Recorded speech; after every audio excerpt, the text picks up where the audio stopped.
It worked. Where does yesterday's future, which is already here, meet today's future, which is about to happen, and tomorrow's future, which could be just minutes away? Welcome to Technology Revolution, the future of now, where host Bonnie D. Graham asks savvy futurists for their predictions about the tech-driven trends that are shaping our future right now. Here's your host, who will take us into the future of now, Bonnie D. Graham. Thank you very much to the voice who introduces me. I'm Bonnie D. Happy to be here. We are live streaming. Everything's working for a change. Very happy to be here. Those of you who are watching or listening, you may know that we had the same panel on a couple of weeks ago, about a month and a half or so. I'm very intrigued with where we're going. The world needs love. I think Dusty spoke, world needs now is love, sweet. Well, where is that going to happen in the nature of future civilizations, future cultures, future worlds, future spheres? Will there be AI? Will there be bots? Will there be people? Will they like each other? Will they talk to each other? Will they cohabit? Will they co-create? I won't even get into the mechanics and the biology of that. What's going to happen? Well, I've gathered again 5 wonderfully talented, smart, savvy, visionary authors who indulge in the, shall we say, the sci-fi, the future worlds realm in their novels, in their stories. Some of them have written, like Charles, my goodness, a whole wall full of books there. And we've got a whole potpourri of talents here. We're going to talk about their predictions on what we might expect, and it could come to a world near us. Is that possible, everybody? Is it possible? I don't know. Don't be frightened. So I want to welcome everybody back. We have Mark Morton. Just wave your hand when I say hello. And we have Casey Grifant, and we have Jason Palmatier, and Charles Breakfield, and Barak Engel. I'm delighted to have you all back. And I want you to know that I have refreshed your bio poems, your rhyming intros, because I didn't want you to think, oh, Bonnie's lazy. She's using the same one she used. I'm sure you all remember, right, Jason? Every line I used when I introduced you last time. So here we go. And by the way, let's see, the date of the last show when you were here was on February 12th. So February, March, April. So it's about 10 weeks. So here we go. Let me read this and just wave when I call your name. So welcome to the Technology Revolution Future of Now show, the future of sci-fi, romance, and AI. Whom or what will we love? We want to know. Bonnie D on her Scarlett Mic, your predictions host and guide, welcomes 5 futurist authors again on her Into the Future ride. Mark Morton, Casey Grifant, Jason Palmatier, and Charles Breakfield, Barak Engel, bringing their writing brand, predicting human and bot relationships in their imaginary sphere. You don't want to miss this, so tune in and stay right here. Here we go. Here's the formal intro. Welcome, global audience, to the Technology Revolution Glow. Love and romance in worlds yet unknown, where AI and humans have truly grown. From circuits to hearts, can passion be real? Do machines learn love? Or do they just mimic and pretend they feel? Sci-fi's lens lets the future ignite as we dive into love beyond day and into night. Bonnie D welcomes 5 futurist authors on her Into the Future ride, predicting worlds where such love and romance could abide. Here we go. Mark Morton. While kids played sports in sun or sleet, Mark Morton dove through pages, mind elite. From Shakespeare's lined to food word roots, Mark mined the past in his scholar's boots. But fiction whispered in his ear. Now disto dreams are crystal clear. With pen in hand, he crafts the strife of future worlds and love and life. Mark, do you like that? That's great. And April 23rd is Shakespeare's birthday, by the way. Here we are. I should have known that. On my Monday show, I do famous birthdays. I would have had that. Shame on me. Casey Grifant is back from spooky dreams in childhood's night. Casey wrote with fierce delight, a scientist turned word witch bold. She conjures tales both dark and gold. With monsters, guns, and Westworld flair, her heroine rides through shadowed air. Melinda fights, yet love remains, a heartbeat in her haunted plains. Casey, what'd you think? I love that. Thank you. You're welcome. Jason is back from cyber codes to comics bright. Jason Palmatier builds realms of myth and might. With battle tech and zombie wars, his stories burst through other doors. A film short here, a novel there. Each tale is a spark of stellar flair. He weaves in hearts where danger lies, and love survives where darkness flies. Jason, did you like the new one? Yes, that was excellent. Very I'm nice. glad. I'll tell Sylvia you liked it. Charles is here. A techie with a Harley's roar. Charles Breakfield writes of thrill and data lore. From crypto clouds to wartime ghosts, his tales mix wine and humor the most. With Breakfield Berkey's savvy spin, that's his co-author, adventure, love, and code begin in enigma worlds, both sharp and sly. Romance rides in, no need to spy. Charles, what'd you think? I can hardly wait to meet me. I sound great. Touche. I like that very much. And Barak is here. Barak Engel ditched the scalpel, chose the bite, and guards the world by firewall light. But deep inside this cyber night with a K, a storyteller took to flight. D&D realms became his muse, a novel born from myth-infused views, with wit, with heart, with magic's kiss. His code loves pulse in worlds of bliss. Barak, do you like that one? Just like Charles said, can I echo that sentiment? You can. So stay tuned, dear audience, as we explore this fictional revolution in tech innovation and more. AI meets romance in sci-fi right here with Bonnie D and her savvy author futurist. Let's all cheer, everybody, cheer, cheer, cheer. There we go.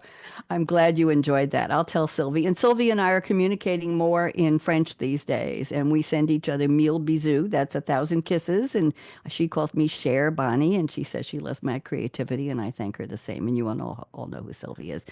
If I missed anything in your bio, let's just take 2 minutes around the table so we can get to the quotes and the predictions. Anything else you'd like us to know? Mark Morton, putting you on speaker view. Anything you want to fill in? And welcome back, Mark. Well, I'll mention that my most recent novel is called The Headmasters. It's a dystopian novel. And but the first nonfiction book that I published nearly 30 years ago is being republished in a third edition in May. It's called Cupboard Love, and it's a dictionary of the origins and histories of food words. Interesting. What kinds of food words are you covering, Mark? Everything. There's a thousand words in it. So I mean, I always come across things that I think, oh, I should have put that in, I forgot, but it's got 1,000 words. So test me if you want, and I'll see if I can remember.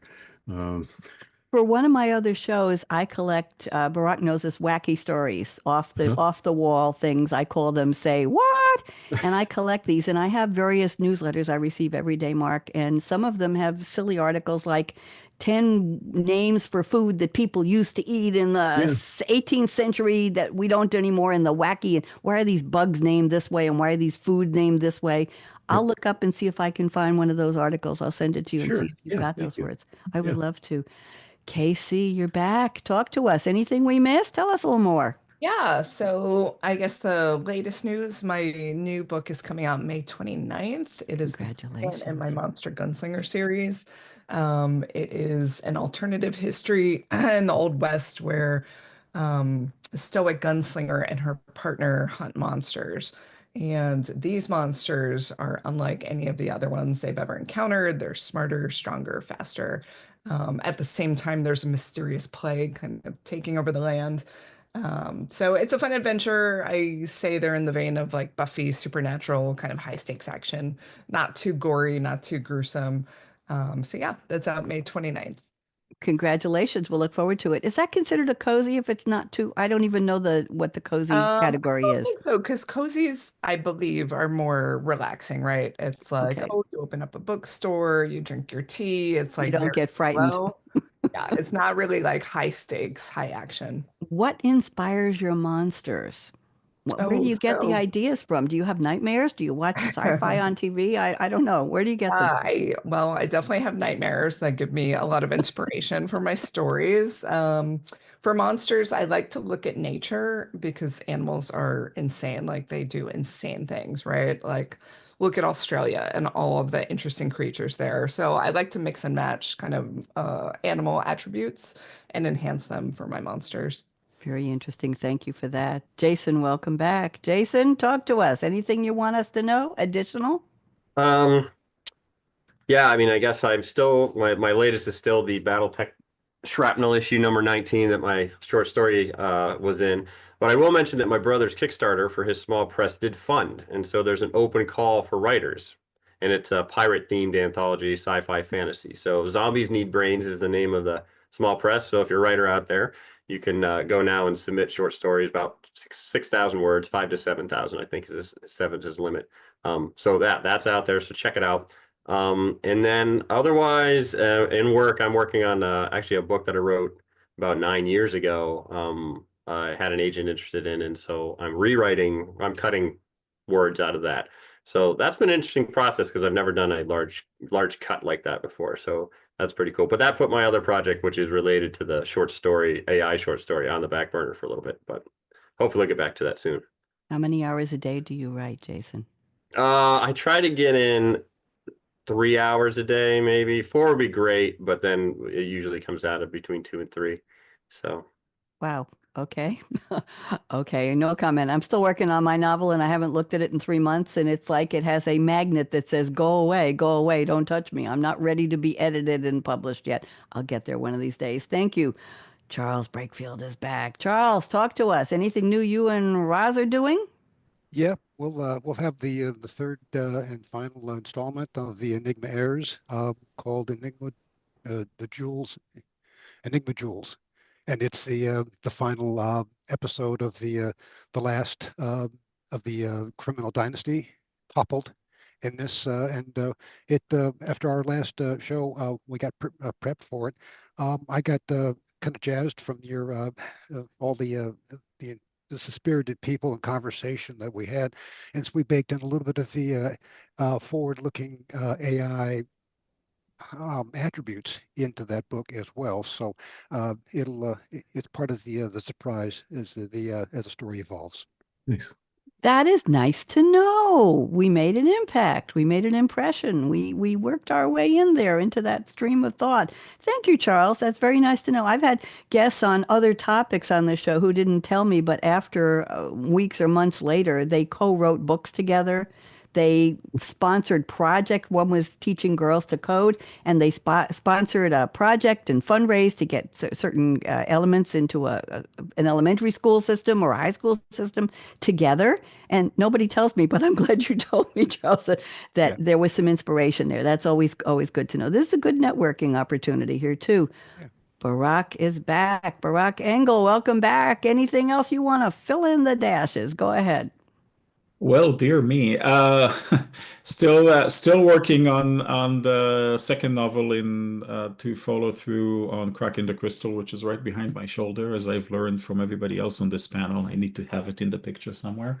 But perhaps unexpectedly, and I think this is a little bit the way the Life of Books works. My first book, which is a nonfiction book, one that won an award in the cybersecurity industry, and then had a second edition issued. Suddenly, the last 3 months keeps popping up. I don't know why. It's become sort of a thing as in these big top 10 lists of the books you must read if you want to know how to manage security. And it's happened like 3 times, and suddenly it creates this unexpected interest in something that was written a decade ago. And it's always sort of unexpected.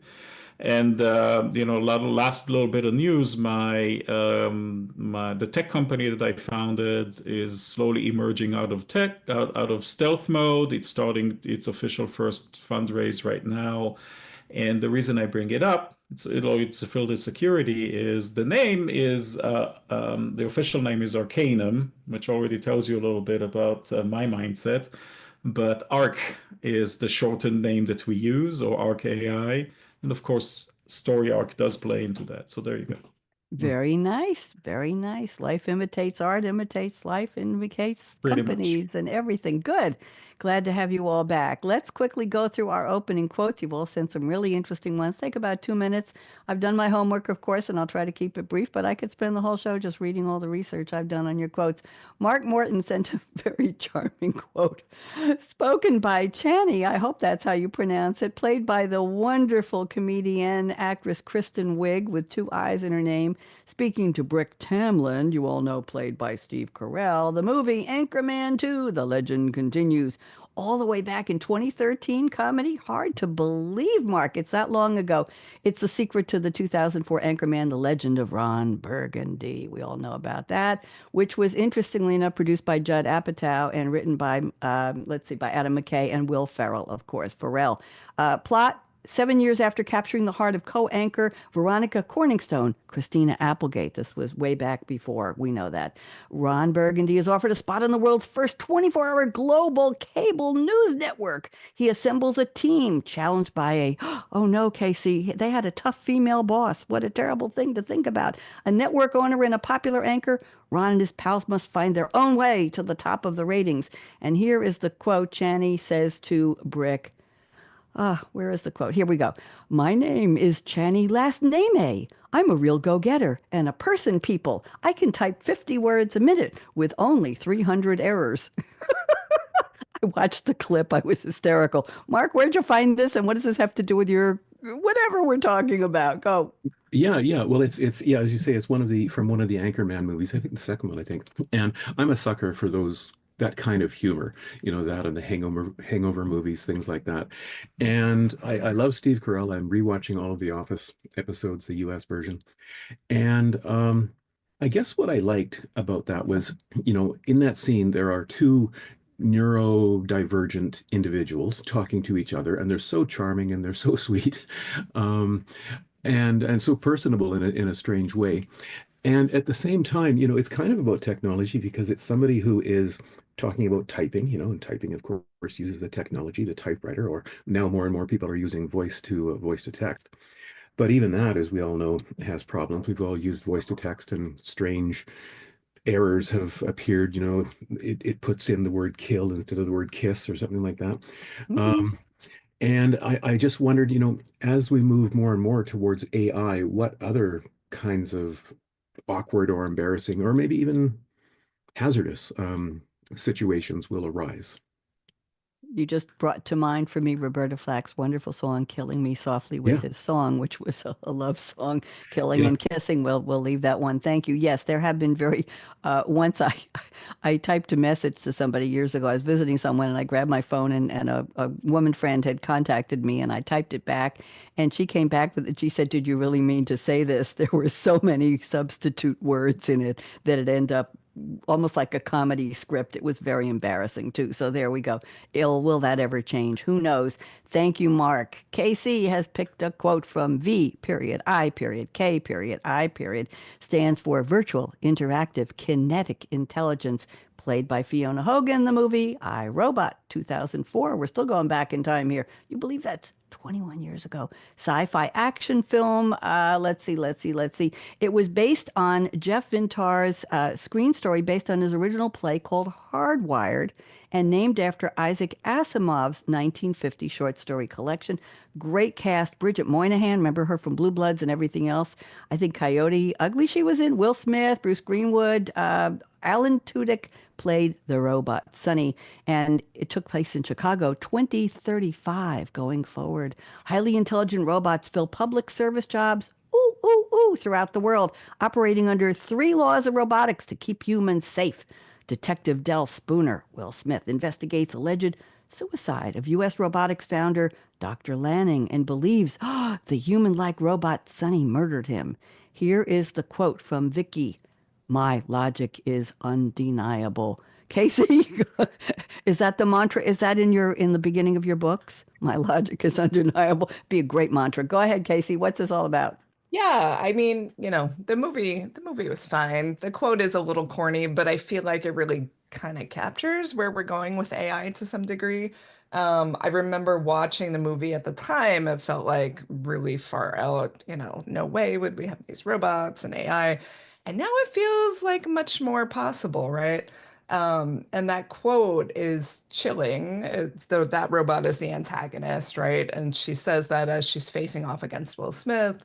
And it really captures the problem with AI and also people, right? If you think your logic is so sound, you're not open to other ideas, you might not realize you could be wrong. So I feel like it highlights the danger of, unchecked artificial intelligence.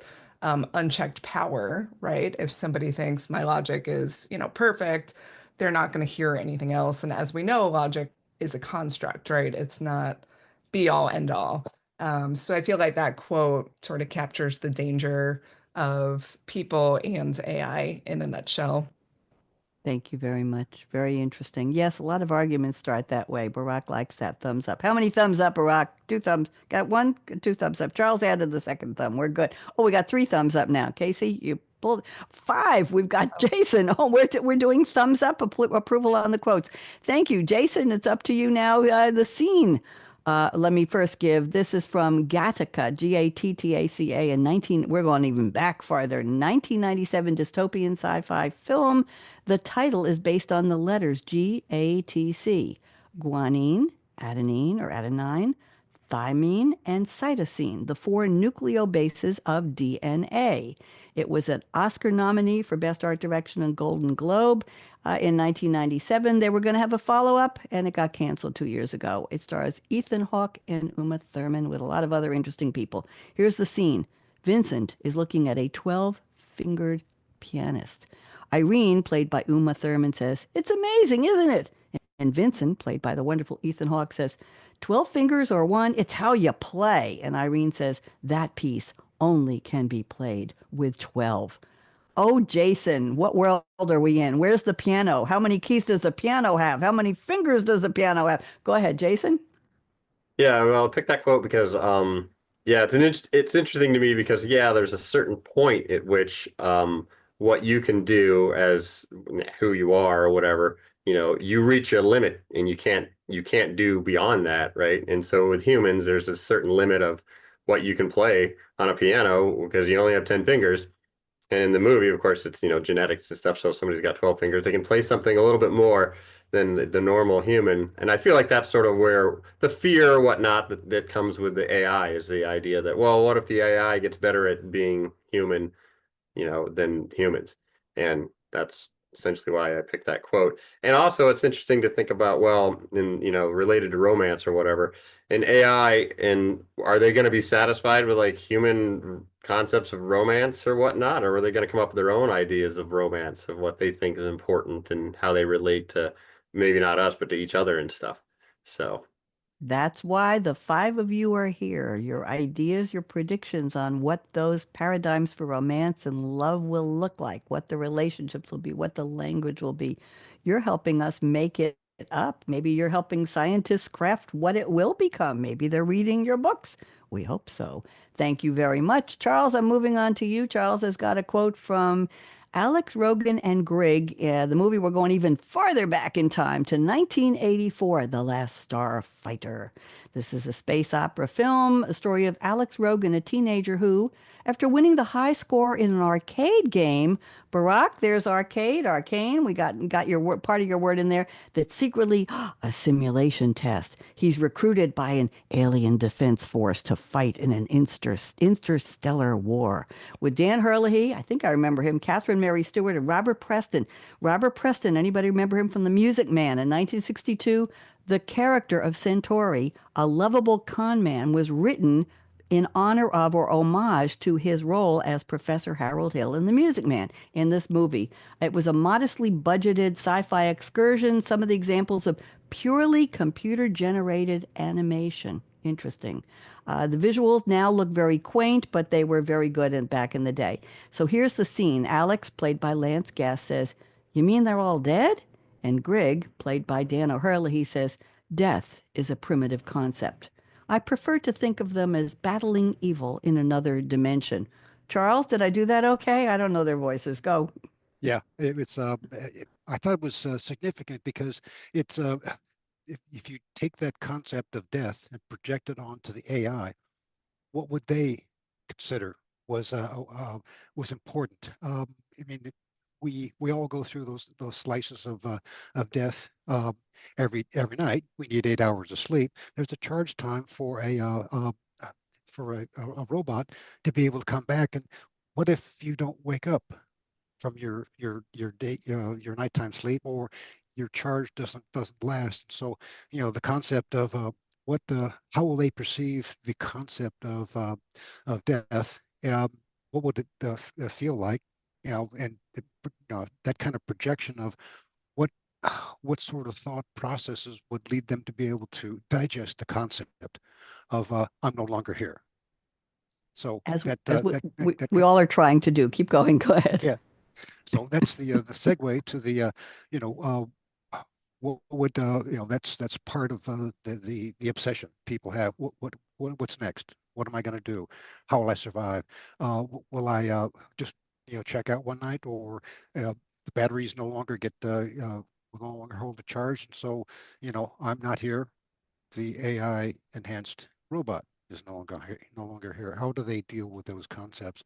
And so that's kind of where I'm going to take the predictions that you're going to ask for here in a few minutes.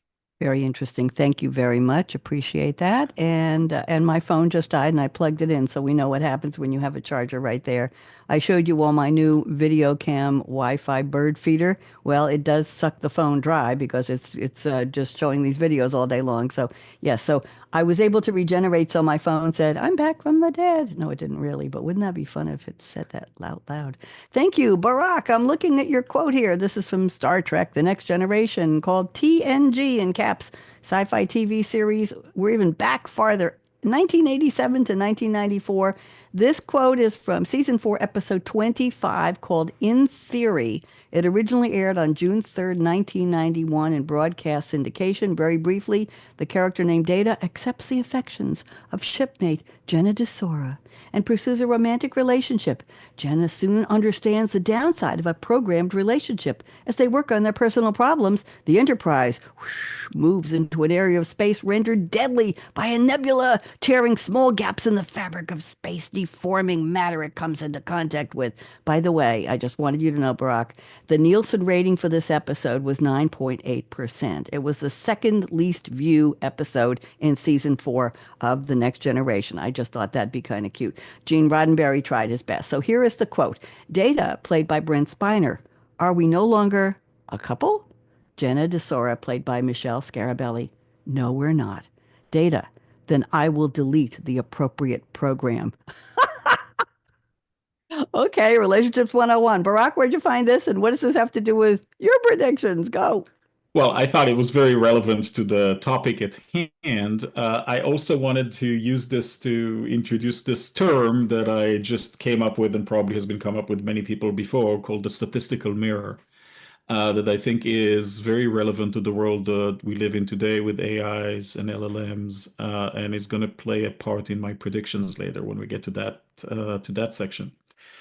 But what was really interesting for me there is that, sure, it was one of the least watched episodes and what have you. But I thought it in today's context, it's an interesting scene because it poses a lot of questions that are very relevant to how we're interacting with AIs in our world with large language models. Because if we say decide to hypothesize that data is an advanced version of the kind of AI that we're dealing with today, then the response that data issued was essentially a statistical response. It did an instant computation behind the scenes and reached the conclusion that the correct or most correct answer, which could have been 50.1%, was the one that it issued. But what if it had made the calculation and the calculation would have reached the conclusion that the right answer, 50.01%, was go into rage, as humans sometimes do when their partners leave them, and kill their human partner? Also a thing that could have happened and so I keep thinking about and the reason I call it a statistical mirror, I'm thinking a little bit about Black Mirror, right? It's this whole idea that the Netflix series, it's this whole idea that all these things that we're imagining, we can imagine to be a fairly benign outcome that we can laugh at, as happened in that episode. Oh, okay, the computer deletes the I love Jenna program and moves on with their lives, and human gets stuck with the emotions. That's probably going to start happening a lot more as we deal with romantic relationships between humans and machines. But there's always the potential dark side of this. And one of the challenges we're facing today with AI is that it doesn't tell us how it reaches the conclusions that it reaches. It doesn't tell us what the confidence of the answer is. It doesn't tell us that it calculated a 50.1% probability that the correct answer is, oh, I'll just delete this program. And I think that is an area that is where we are truly, truly, led by the nose by big tech, if you will. That's a little bit of side commentary there. Okay. And it's one of the things we're going to not do. But putting that aside, this is how we're going to really, really fail. Humans need to understand what these things are doing. Well, there's the chance for you all as authors, each of you and all of you, to decide how to explain that, how to weave that into your plots, how to bring that reality check, Barak, into the themes you write about, into the worlds you describe, into the fantasies you imagine and share with us, your readers, your viewers. If your books get made into, has anybody here had a book made into a TV show or a film? Anything yet? Well, it might happen. So we would be able to see that calculation and see that somebody saying, I will delete Jenna 101 if you don't tell me what the probability statistic was based on. Think about that, Barak. There's a nice plot line for you. Thank you all for the quotes. I appreciate that. Let's go to predictions now. I've asked you each for a couple of new ones for today. Mark, I'm going to read your first one. I'm not going to put them in the chat. I'm just going to read it and just give us about 2 minutes of commentary. And anybody who wants to comment on what Mark says, just wave one finger, one of the nice ones, the polite ones, not the middle one, and I will see you wiggling and I will call on you. So Mark says, advances in AI will accelerate advances in quantum computing, which will render cryptography useless. No more secrets. In this context, I envision a novel or film in which, quotes, radical honesty becomes the necessary norm in romantic and other relationships. In other words, the characters will all have access to one another's communications, musings, reflections, and diaries. Well, where's the lock on that diary from junior high school, Mark? I'm getting scared now. Go ahead, Mark. Tell us. Take about 2 minutes. I'm putting you on speaker view. Go ahead. Yeah, yeah. Like I don't know if this is a brand new idea. I can think of at least one movie with Jim Carrey. I think it was called Liar, Liar, where he plays a lawyer who, for some reason, I forget why, all of a sudden he becomes incapable of lying, can only tell, the unvarnished truth. And so I guess in the AI context, I'm just wondering what it would mean, if we're living in a society, in a culture where keeping a secret becomes very, very difficult. In other words, if somebody really, really wants to find out what I've written in my diary or in an email to myself or a journal that is supposedly locked with cryptography, they can find it out. Or if I get into some sort of chat, a supposedly private chat, as has appeared in the news last little while, how that would affect things. Like if we no longer have the assurance of privacy, what will that do to how we communicate with each other, and how will it communicate, how will it affect how we interact with each other? I guess that's what I'm wondering, and I'm not sure what it would do. What will you put that into one of your stories? How will you handle that lack of privacy? Yeah. It's a good plot line, isn't it? What you know that you're not supposed to know that you thought you knew. And yes, okay. So let's go around. Anybody have any comments other than mine? Anybody for Mark? No, we're all good. Everybody just, Casey, go ahead, dear. Yeah, no, just it's interesting because you could picture it as like a utopia, right? Where everybody's sharing, there's no secrecy, but also a dystopia, right? Like 1984, where you don't have any privacy from government, Yeah. right? Like even your thoughts are kind of gleaned. It also made me think of the value of analog, like the diary you're talking about, Bonnie. Like maybe we go back to writing things by hand. Oh, what a thought. Yeah, I still am amazed I can write a signature on a form if somebody gives me one. A vendor comes and I need a signature. I say, oh, I know how to pick up, Jason, I'm not kidding. I had to pick up a pen and sign my signature. I said, that still looks like my signature. Wow, I haven't done that in a long time. Who else wanted to? Somebody raised their hand. Charles, go ahead. Yeah, cryptography might regress to writing cursive. as a way to be able to defeat the younger generations, as a little bit of tongue-in-cheek comment. But I mean, how many different forms of communication are there? That have been over the centuries. How long it took to be able to decipher some of the stuff, like the pictographs in Egypt and in the Mayan civilization. So, encryption can be in different forms. It makes me think too of I think it was Leonardo da Vinci who wrote in mirror writing, like it was inverse, as a way of trying to foil people from seeing what he had written. And I'm also thinking now of Spock, in the original Star Trek. I think the premise was that he was incapable of lying, or at least that was part of the Vulcan ethic. Supposedly, yes. Interesting. Speaking of encryption, when we started the show before we went live, Casey had her background reversed.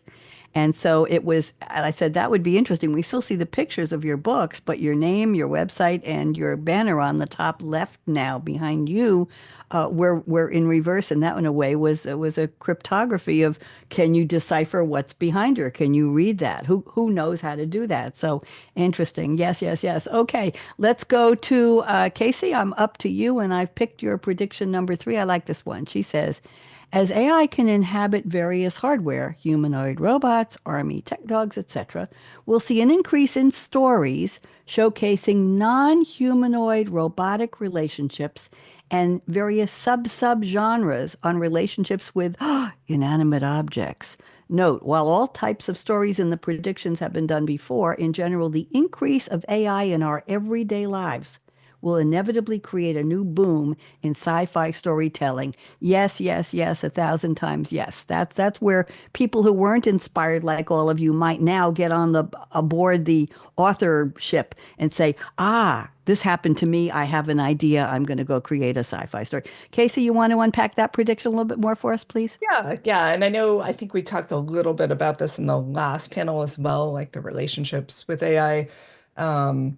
So AI obviously can be, software added to hardware. We have pretty sophisticated robots now. I'm sure people have seen the videos of like the military cyber dogs and all of those, and they look very realistic. So it's not hard to imagine a world where you have those discrete AI personalities put into various hardware. I mean, even like kids' toys, right? Some of them are very reactive. So then again, take a step past that, right? And okay, well, if people are going to potentially have relationships with AI typing through their computer, why not in a humanoid form? Why not in literally anything you could imagine, right? Any kind of hardware. And it's kind of strange to think about, but I don't know. I don't know that it's a good thing necessarily, because it also creates more of a barrier between humans, right? Like if you become so obsessed with your cyber dog or cyber girlfriend and you're just living in this bubble with like no actual humans, that doesn't seem great, but maybe it's okay. I try to stay open-minded about it, but it's interesting because you can think of a lot of different possibilities. Yes. I saw something very interesting in an article about Silicon Valley. Somebody was sitting in a coffee shop and they overheard 2 young AI engineers talking about how they didn't want a bio baby, they wanted an AI baby. And I don't know what that means, but it's kind of like similar, right? You could imagine, okay, so you're putting an AI in like a little robot baby. I don't know. I thought that was very interesting as well. Barak has something to say on that. I bet you do. Go ahead. Go ahead, Barak. Well, not about the AI baby, but I wanted to say when you were bringing this up, are you all familiar with Scott Galloway? I mean, he's pretty famous as a podcaster. Okay, so he's really well known, and he just did one called Lost Boys, specifically talking about a lost generation of young men that is precisely the problems you're describing in terms of losing the ability even to have human relationships. Fascinating podcast. I'm happy to share the link later if you want. Thank you. What you were saying is just gave me like the chill of like, I just listened to a whole conversation about that.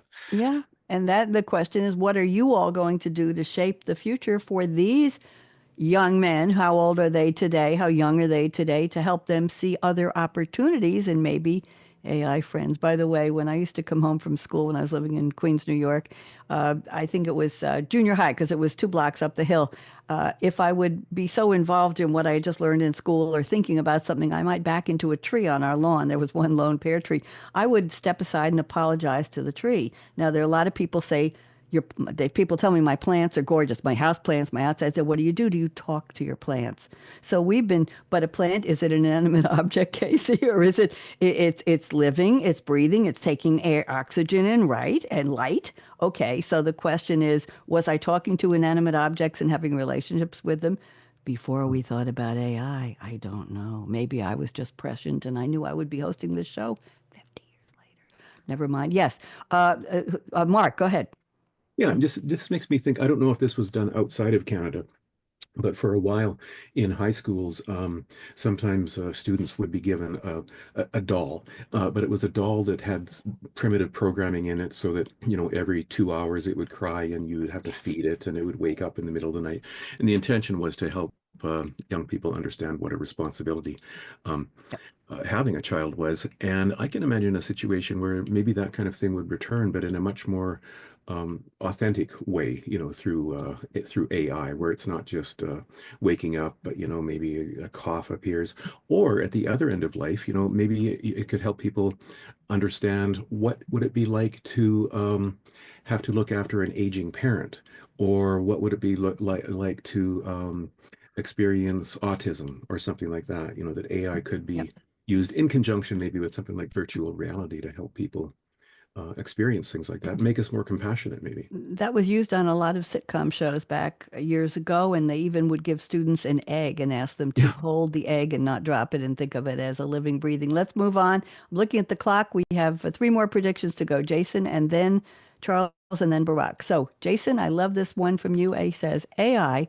will be used to create fully immersive narratives of existing romance books. Aha! In which the reader and participant can become one of the characters. This will differ from normal VR, virtual reality, in that the participant will not control the character. They will only feel as if they are the character while passively experiencing the story. And I want to show you all that we have a visitor here. Let me see if I can grab my mouse and get my notes out of it. We have a visitor who is, he just left. Okay, it was a northern cardinal, and he wanted to say something, but he missed his chance. Okay, so let's go ahead with that prediction. Jason, what do you think? How close are we to that, Jason?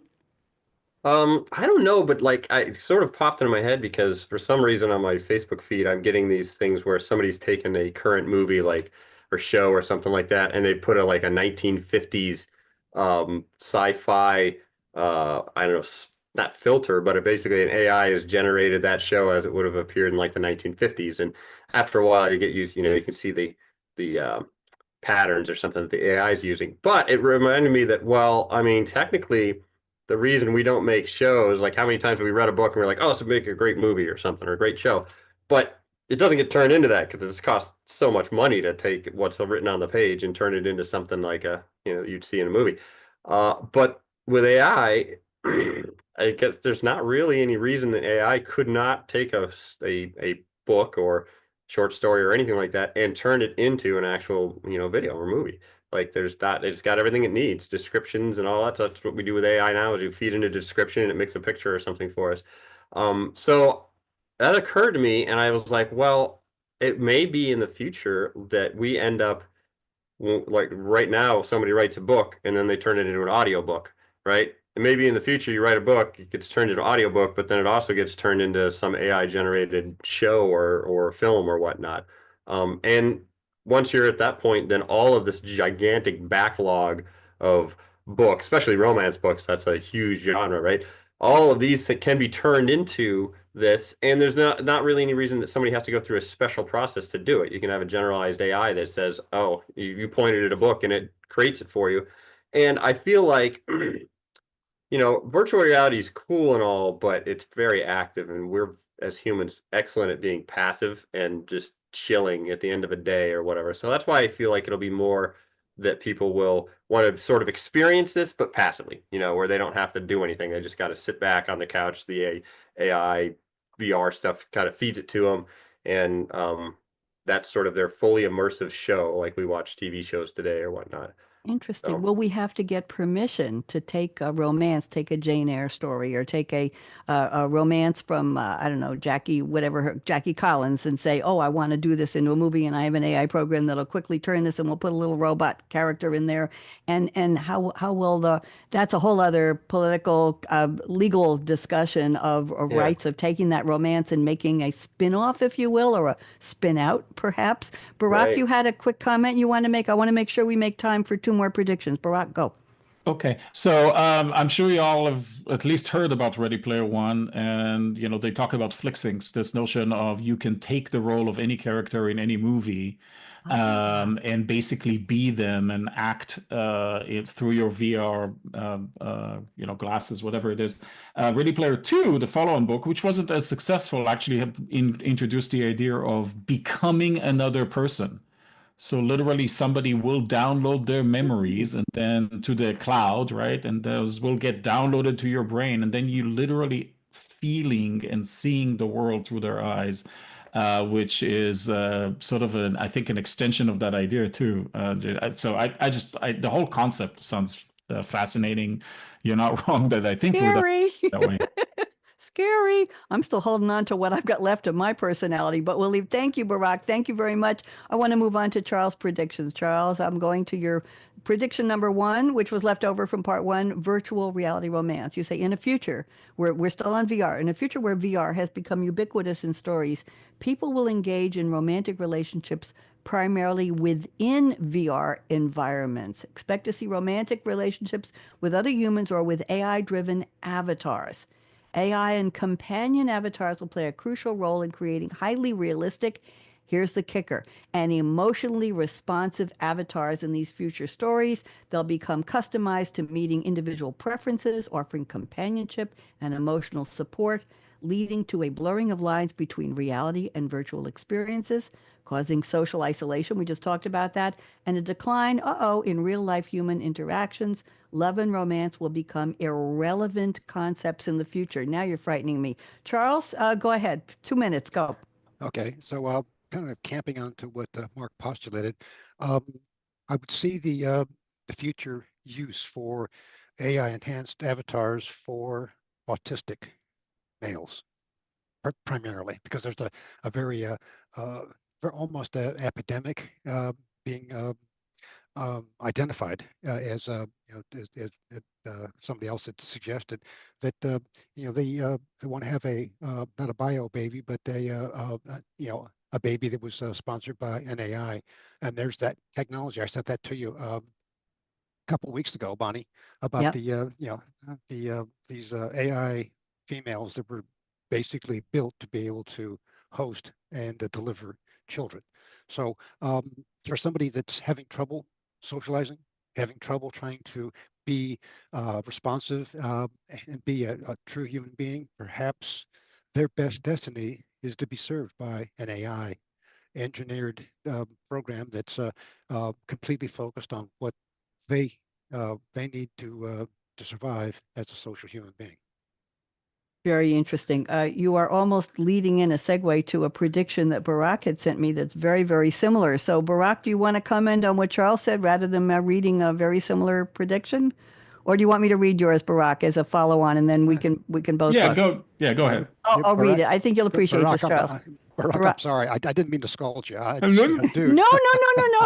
I love it when we have similarities. He says, with improved AGI and other technologies, a new kind of robot is created, a companion that can also provide perfect designer sperm on demand for women wishing, Casey, I know, for women wishing to conceive. Women rapidly choose to have children with their robot companions because they're simply better than flesh and blood men in pretty much every way. Wow, this is something. And men become obsolete. Okay, no comment. Rendered unnecessary and eventually hunted and killed for sport. I hope this isn't a story. In this story prediction, because it assumes a much larger disruption in the social order, the story of this process is where it begins rather than the aftermath. You want to defend that or unpack that briefly, Barak, and then I'll have you and Charles go back and forth. We have just about 6 minutes left, so go ahead, the two of you. Barak? Well, I mean, I mentioned Black Mirror earlier, and we keep talking about dystopian futures. This clearly is a possible one. I'm not going to analyze statistically what the likelihood of it is. Just as you can imagine the flip side, right? You create a perfectly designed woman AI, right, that can conceive children and carry them to term, and then men decide that women are obsolete and let's hunt and kill them for sport, right? I mean, you can literally see both sides of this coin happening. And in fact, you could have a single like TV episode showing both as if like parallel universes. I just think these are potential dark sides or dark alleys we can wander down and not in a way not talked enough or not explored enough because it's so makes us so queasy. Queasy is a good word. I was going to say icky, but that's okay. The mechanics of making that happen make me queasy. Casey, did you have anything you want to say about this, being the only other female on the panel? Anything? I think some of the themes that have come up here around like social interactions, right? And also divided by gender, which is interesting. And I think it speaks to kind of this fundamental divide we see in society right now, right? Where people are having trouble socially connecting, people are feeling very isolated, especially young people. So hopefully we don't go down those dark alleys, as Brock says. Hopefully there are ways we can find to reconnect and like rediscover our humanity and appreciate fellow humans while also using AI. And I think Mark had said, maybe we can use AIs as tools to help us. And one thing we had talked about in the previous panel was maybe there's an AI like trainer girlfriend or boyfriend for, teens who are nervous about going on a date or, don't know how to interact. So maybe there is some positive there. I mean, I also gravitate towards like the dark side of things, but hopefully there's some optimism as well. And I would like to see fun put into some of these plots instead of scary and icky and queasy and terrifying. I would like to see some fun put in where you're talking about universes where that AI robot avatar trainer is helping a kid in the story have a better first date and learn how to deal with whether it's an AI girlfriend or a real human girlfriend. Charles wanted a comment. Go ahead, Charles. You'll probably be the last comment. Go ahead. Yeah, one caveat. I would expect that the natural evolution of AI enhanced robots would at some point achieve a consciousness and actually earn their own emotional responses. Therefore, they would have to be equipped, and you're not going to like this, but I'll go ahead and tell you anyway. They need to be equipped with a reset button to be able to reload all of their programming. Barak, if that's what you guys are building, I'm in. I'll help you with the seed money. There we go. But reprogramming that avatar that was built perfectly for you, and then has its own evolution, and all of a sudden she's yelling at you for you left your socks on the floor again. So you go over, hit the reset button, and the original programming is reloaded, and you start the process again. Puts new meaning into put a pin in it, right? I'm sorry, thinking of a blow up AI. Never mind. Okay, there we go. Reset would be nice. I was a stand-up comedian way back a long time ago. I had a partner. We used to put together shows for public libraries and Borders bookstores, which banned us because one of my comedians used the V word, virgin, and a young mother with her child thought we were doing something horrible, and she ran out of the store. 250 people stayed for the show, and it was a free show. But anyway, we were banned of Borders because we did something terrible. But she used to have a comedy routine.